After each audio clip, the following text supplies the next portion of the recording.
guys. Hope you're doing well. It's been some time before I went through the skyscraper page forum for my local area. And yeah, I just thought today's a good day to catch up on it, and if you want to listen to some random locales construction information, maybe stick around because that's what you're going to get here.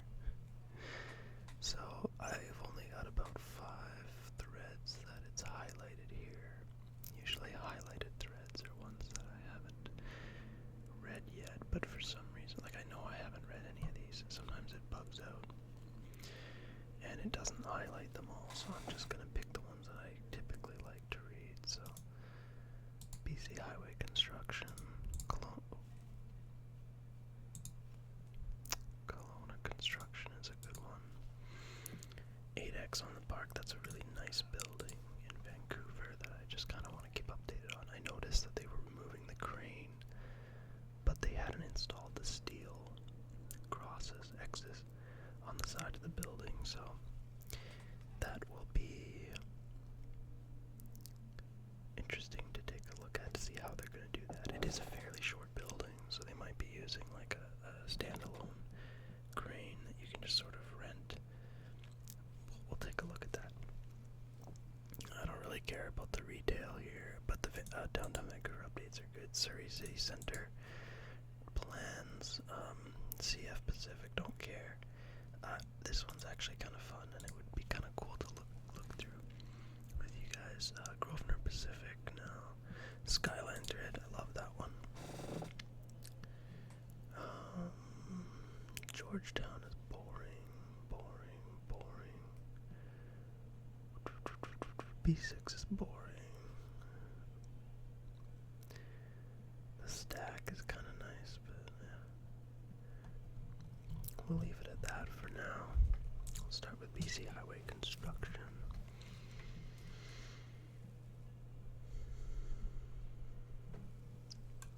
Alright, so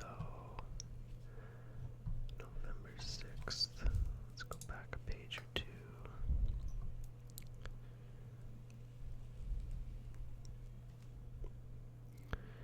Twin Trans-Canada Highway in Yoho National Park.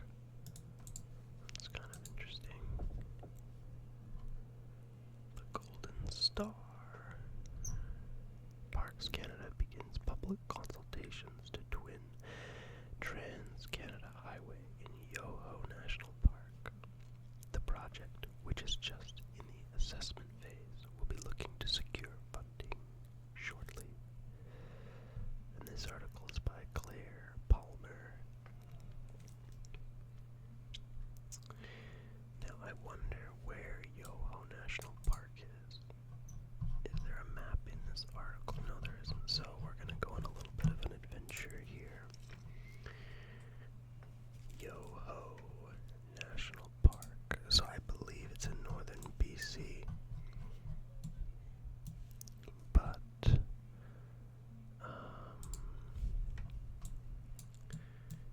so I'm gonna guess it's up here somewhere. We're gonna search Yoho.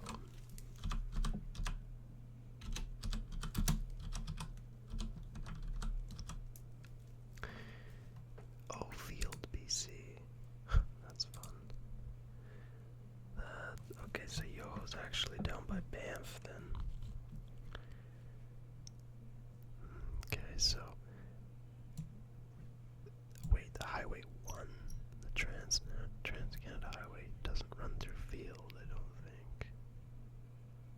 The Trans-Canada, or does it? Let's see, roads. Is that the Trans-Canada Highway?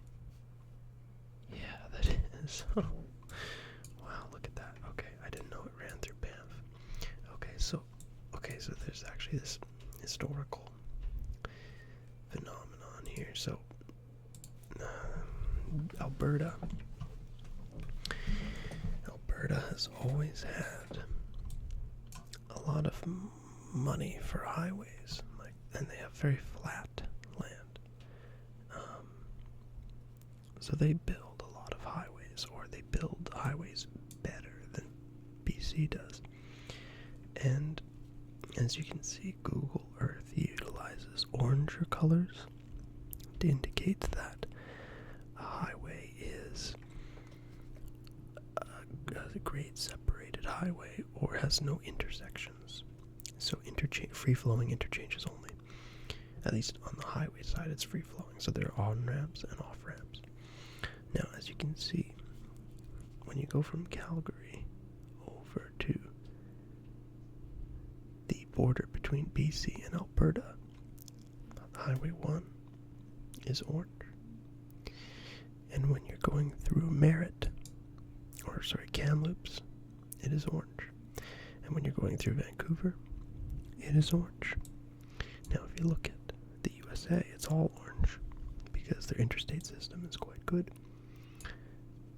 In Canada, however, everything east of Calgary it's mostly like that, but there's some farm roads. There are some farm roads that intersect with the highway, but I don't think anybody pays attention to them very much. That's why they show it as yellow. But when you go through BC, the roads, they suddenly... Okay, so here's where it splits off.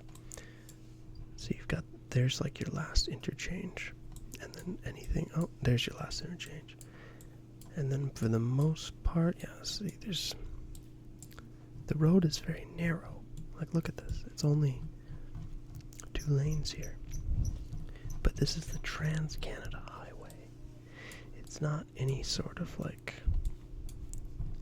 local road. This is the Trans-Canada Highway, and then you have Golden here as well. So, yeah, you have a major intersection here. There's no on-ramp or off-ramp or anything right through the town. So these highways are not built Revelstoke as well, I'm sure. Yeah, so intersection here. Okay, you got an interchange here. That's kind of nice. Intersection there, intersection there, intersection there. And I'm not sure if you can hear right now. My dad is working in his wood shop, and there's a compressor running, so my apologies if you hear that, but maybe it'll add some ambiance, I'm not sure. But, so yeah, through BC, the highways are not nearly as good, and you can see that about 20 years ago they built this 5, going from the 3 up to Kamloops. It's called the Coquihalla Highway, and it comes off the Hope-Princeton Highway. Where does it say Coquihalla? Come on. Damn it. It's a funny name. I think it's a native name. But yeah, so now the Highway 1 actually diverts. So Highway 1 used to run north here, north of Hope. And you see this, you got Yale. Oh my, I never knew this existed. That explains so much. This must have been a significant outpost at one point because it's called Yale. And if you come over here,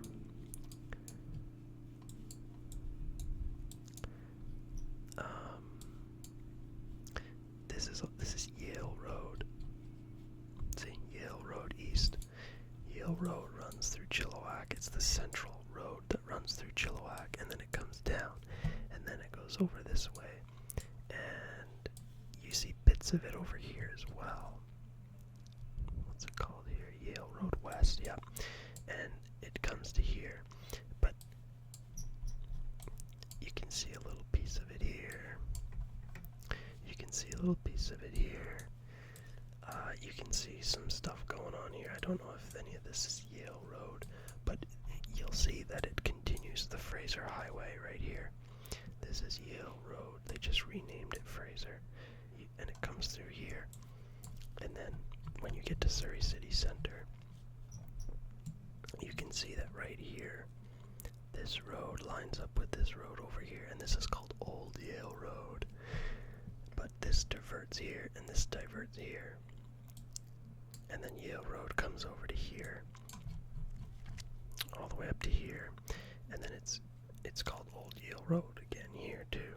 But that turns into 108, so it's a disconnected road, but the fragments are still there, and it goes all the way to the river's edge. Now my assumption is that at one point there was a ferry terminal here, and the ferry terminal took you across to here somewhere. Now, if you zoom out some more, if you were to go up 12th Street, you would be on Kingsway. And Kingsway is this angled road that runs through Metro Vancouver all the way to downtown. So as you can see, there's this weird angled road, and it's kind of continues on this side of the highway, or on this side of the river. And Highway 1 right here, it replaced Kingsway and Old Yale Road as the angled road that runs through. Kind of funny, actually. But now I know why, because there's this place called Yale right here. That's cool. Alright, so we know that Yoho National Park is over here. That would be cool if they could twin the road. I would love that. Anyway, back to the forums. So let's get rid of this. I don't really care about the article too much.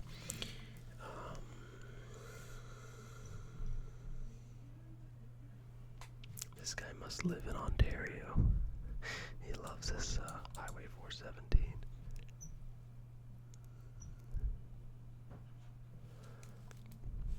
Okay, I'm kind of done with this page. Kelowna construction. So Kelowna's actually kind of cool. They've got a lot of 500 units. Central trailer park. Okay, yeah, they've got a lot of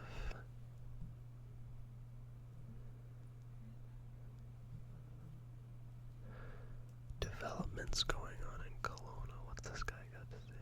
Too much, too fast for Pendozi Village.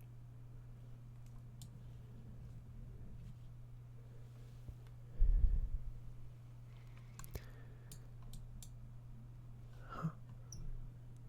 I wonder what this guy is. There's an application going before this. Oh God, I don't know if you heard that, but I'm just gonna leave that.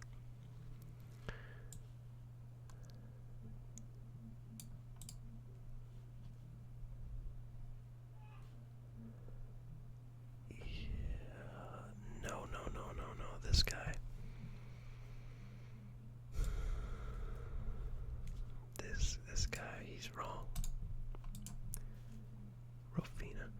So, he says he loves development. Obviously, look at the online community world. But I have to admit, this gentleman has great points, in particular affordability. If anything has been proved by the high-rise boom in our major cities across the country over the past near two decades, is that high-rise construction definitely does not lead to affordable housing. The land value lift alone guarantees that it becomes untenable to building anything but high-rise once a lot price reaches a certain point. Or you have to build a luxury townhome at $1 million each to justify costs. Soft density, infill housing, duplex, fourplex, laneway homes, row homes. These are the options that need to be exhausted first. Then let's look to higher forms of density. Massive parts of housing conversation Vancouver right now is what's called the missing middle, and that's exactly the housing forms I mentioned above. The issue in Metro Vancouver is the cat's been out of the bag for a decade plus. It's hard to provide affordable housing when lot values over $1 million. By the time you build anything, it's multi-million or needs to be high density to break down costs into affordable chunks. The architecture and high-rise nerd in me wants taller and cooler in Kelowna. The Vancouverite in me wants to see Kelowna blaze a different path. In neighborhoods outside of downtown, we know that doesn't work. Look to Vancouver. Don't repeat the pattern unless you want to.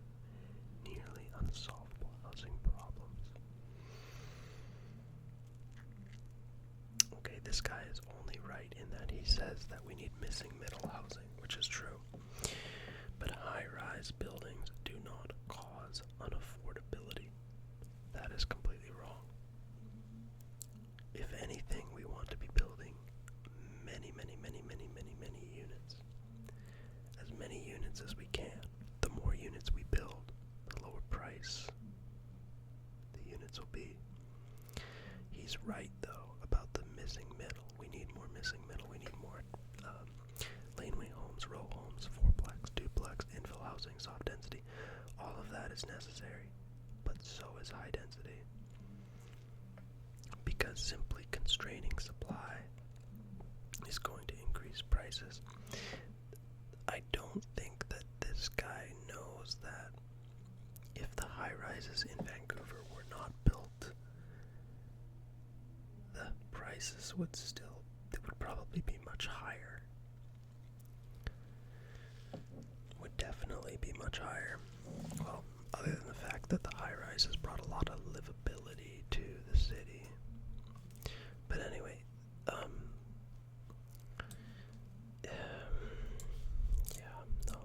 we need more supply.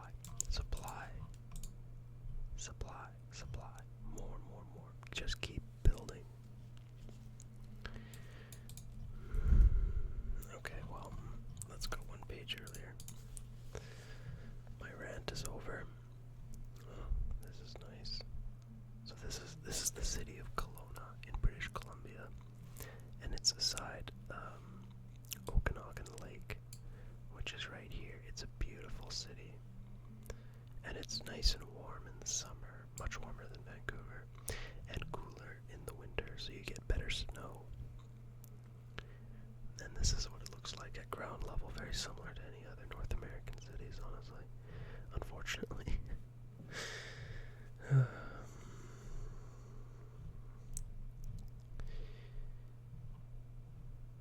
Yeah, so that's cool. I love how Kelowna's got towers coming in. That's really nice.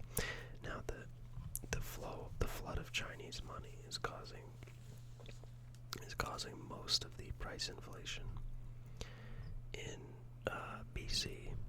Not the high-rise construction. The high-rise construction is an effect of that money flowing in. It's not the cause of the unaffordability. Alright, so I'm going to close this. We're going to look at 8X on the park. Okay, so this building here is called 8X on the park. There you can see the crane. And here you can see the crane is taking itself apart. I love how they do that. What they do is they use this red box here as a way to hold the crane together when they start taking pieces out. So they can take pieces out one by one and drop them, and then shift the red box down, which drops the top of the crane into position. It's amazing how it does that. Man, construction is so cool. This is why I love this forum.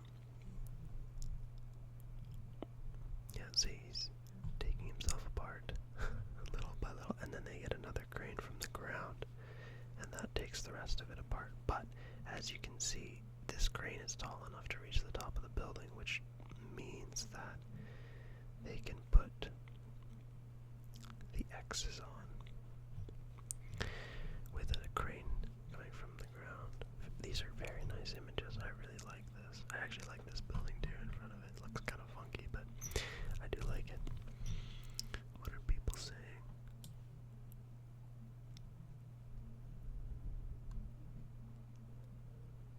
The traffic flow created by 10 floors of underground parking will be interesting. Whatever, man.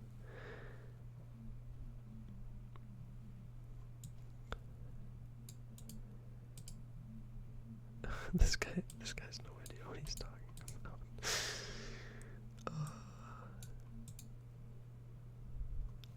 Yeah, see, Klazu, I like Klazu, he's right. A slightly taller tower would have stood out more in the area.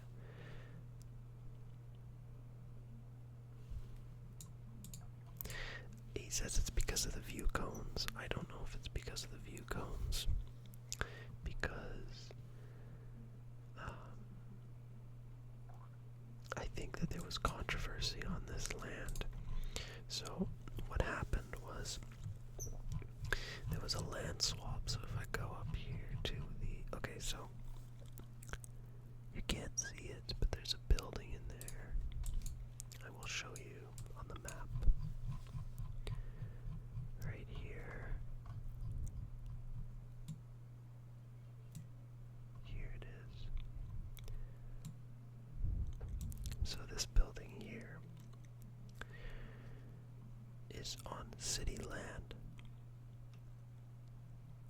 That land used to be owned, the owner of that land used to own this parcel. But this parcel was very, very valuable. And the city... Oh, wait, no.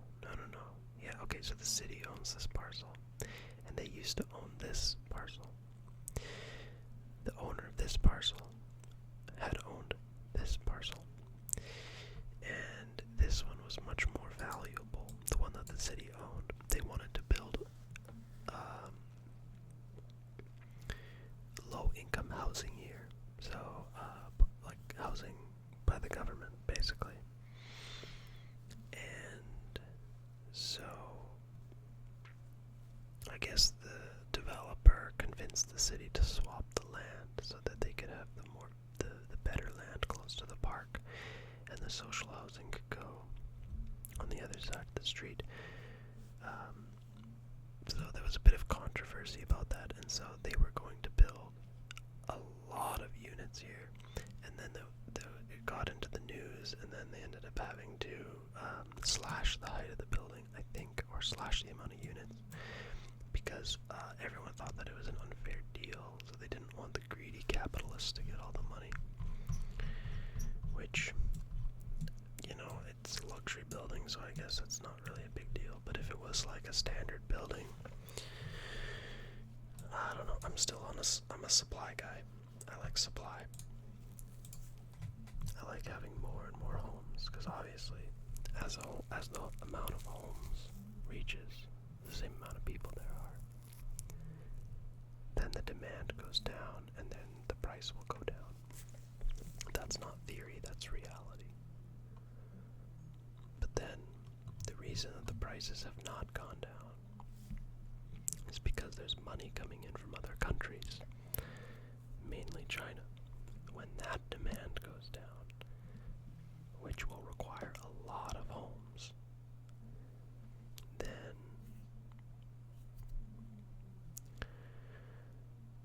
you know what, maybe I should rethink my position on this, because if you think about it, the more homes that rich Chinese people own in Vancouver means that they have more influence over municipal politics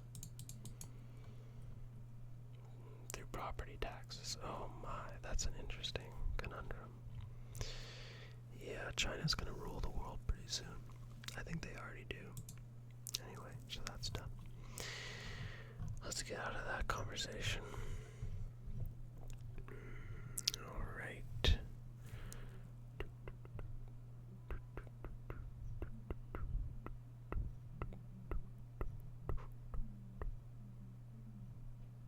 Beatty Street. 837 Beatty Street. That's cool. I wish they went with that form, but it looks like they might be doing something like that. Or maybe... Huh.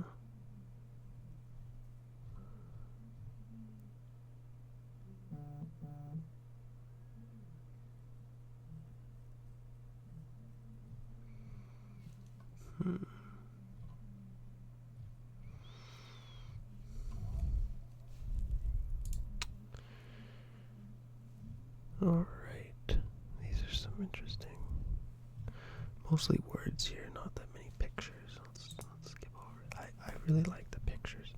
Sometimes I read the words.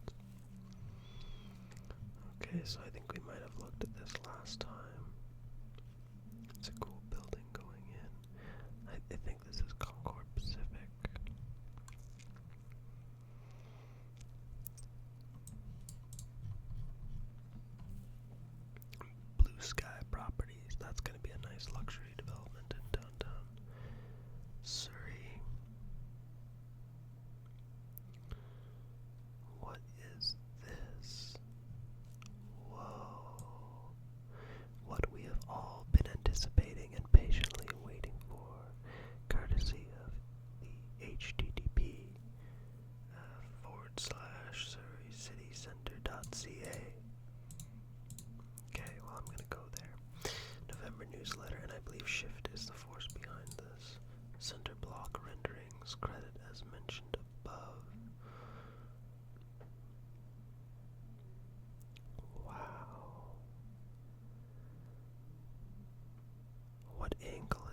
University Drive 102. Great. Okay.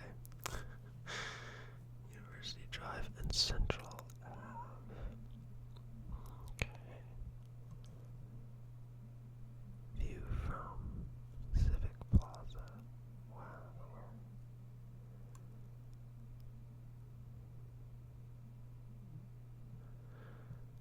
This is nice. What is this? Oh, this is from Wally. Okay, yeah, okay, so this is nice, this is nice. Oh my god, this is beautiful.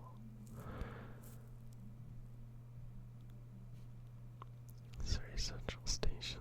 I don't think that's gonna happen for a while. That covering.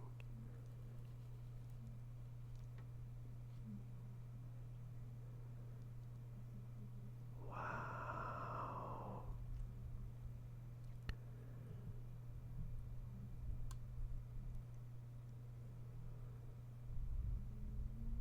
Wow.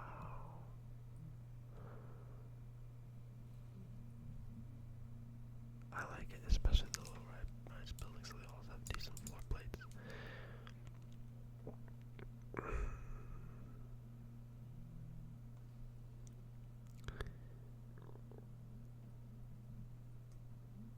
Wow.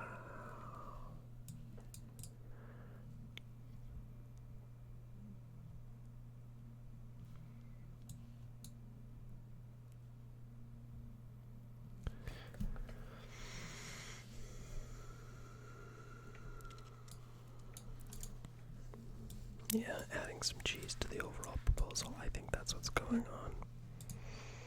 The SkyTrain structure can only be touched by TransLink, and I have a feeling that the extra canopy will be the first thing axed if the developer has to value engineer, which they will, even though the renderings are a little disorienting to me because I have to keep looking back into Google Maps. Okay. Wow. Okay. That is cool. That is cool. This is going to be insane.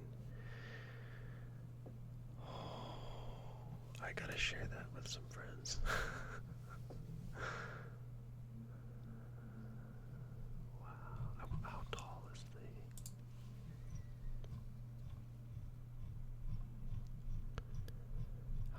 is the tower?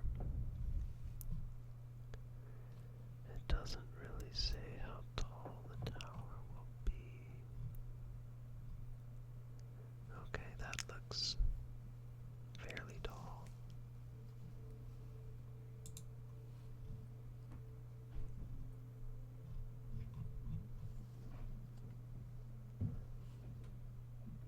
This is Surrey right here, as it is today.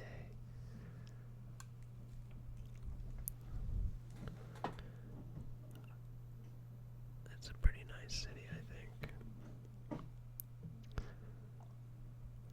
Actually, yeah, no, I'm going to. I'll look at that later. That's really cool. Not closing it. Your city, a few photos at a time. Okay, so this, I'm guessing Montreal.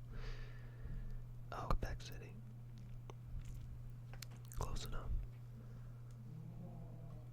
It's the National Bank of Canada, founded in Quebec City in 1859. The bank moved to this building in 1862. That's cool. Double post. Oh. This must be Victoria. It looks like Victoria to me. Yeah. Definitely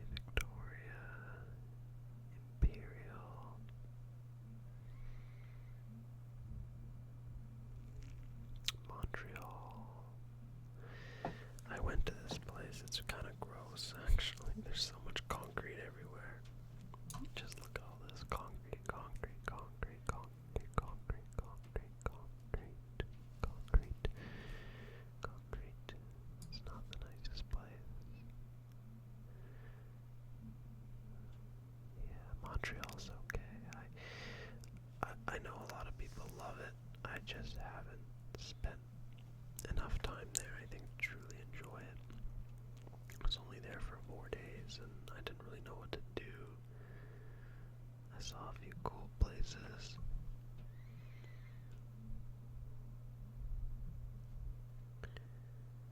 Wow.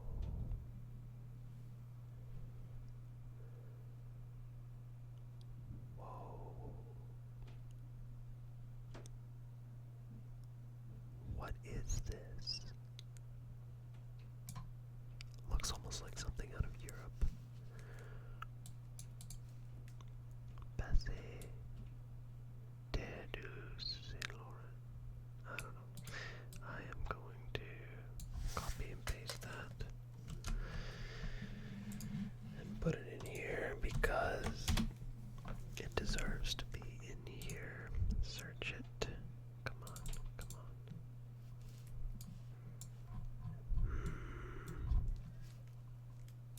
Come on.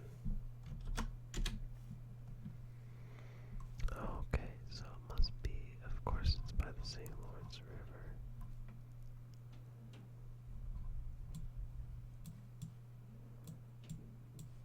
Wow. Look at these little hills here. Okay, so it's like a whoosh, and then down the hill. Okay.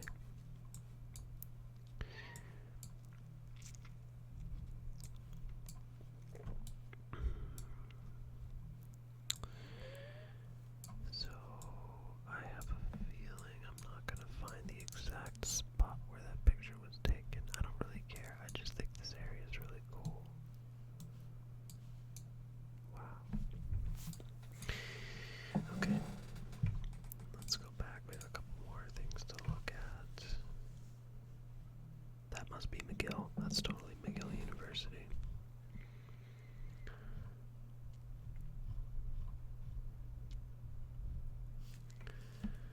Yeah, let's keep going here. What is this? Vancouver. Built since the city. Okay, well, this is definitely not Vancouver. This must be Toronto.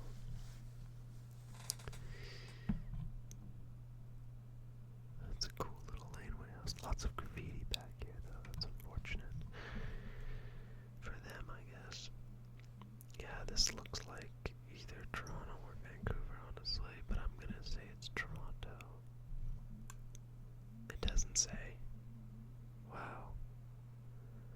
It says here London, Iceland, Mexico City, Alps, Toronto, Rio, so I assume that's, yeah.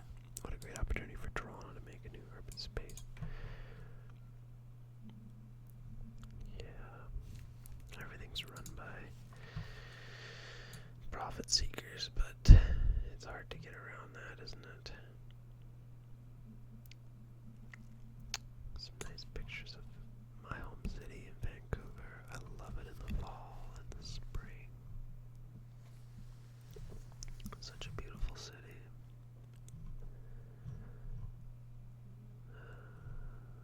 I think this is more Montreal, maybe.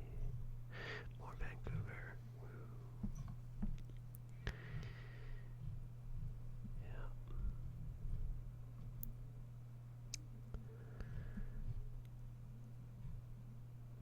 Yeah.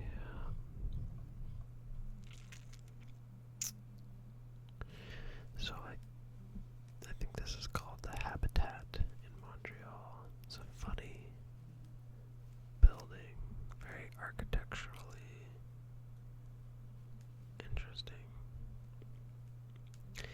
I have a feeling it's extremely expensive to keep it heated in the winter because look at all of the surface area. I think that's a huge issue in Montreal because it's so cold. So the surface area of this building is insane. So I have a feeling it's probably very expensive to cool it or to heat it or cool it in the summer as well. What is this? Halifax. Oh wow, Halifax is that looks really cool. That's so strange. This water. What is going on with that?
I would live here. I want to check it out. I have yet to do so. But I think it's much more inexpensive to live there than it is to live in Vancouver or Toronto. And Vancouver and Toronto are more Victoria right here. Vancouver and Toronto are suffering the blows of globalism right now, which is unfortunate, but you know, when there's a lot of money, you just gotta build and you gotta build and you gotta build. You don't really have much of a choice, I don't think. Our national and provincial governments should be doing more, but they're not. And here's the Great Canadian Skyline thread. This is... I'm not looking at any words. I'm trying to figure out what city this is without looking. It's not Niagara, is it? Okay, no, I did look. It's Ottawa. I always forget Ottawa exists, honestly. It's so small.